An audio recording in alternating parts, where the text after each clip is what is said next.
Macam cun tak cun. Okay, so sekarang ni aku dekat Setapak dan aku nak pergi satu kedai helmet ni. Kat depan tu je. Helmet yang aku nak beli ni memang dah lama aku idamkan. Dan aku difahamkan dekat sini dia ada stok. Kita tengok helmet apa yang aku nak beli ni. Jom. Aku nak beli ni tapi dia tak jual. Ini semua yang limited ni. 1, 2, 3. Yang lain-lain ni semua bukan limited, cuma dia dah stop production. Dalam banyak-banyak ni semua, sebenarnya aku decided untuk beli Nakano, tapi disebabkan oleh Nakano ni tak ada size dan juga Shuriken pun tak ada stok. Aku ada dua pilihan, sama ada Ogura ni ataupun yang ni, Pedrosa Shogun. Yang ni cantik lah. Aku rasa design ni memang nampak lah Jepun kan. Ni ke ni? Ada samurai atas kepala dia. Kelok kita beli Pedrosa Shogun. Yang ni.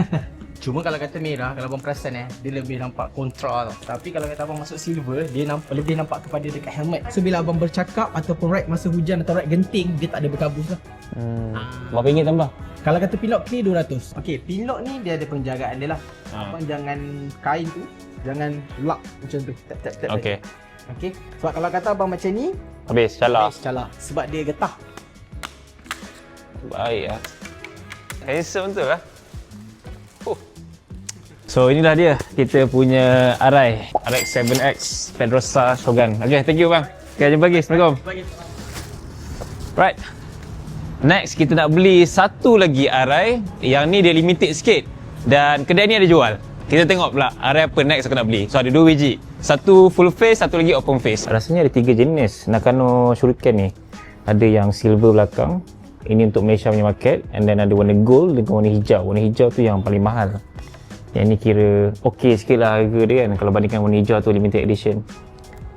Walaupun design ni dah lama tapi dia still orang cari sampai sekarang, Nakano Shuriken ni.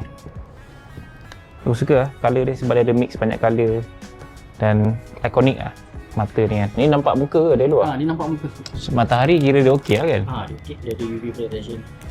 Boleh lah ni? Boleh.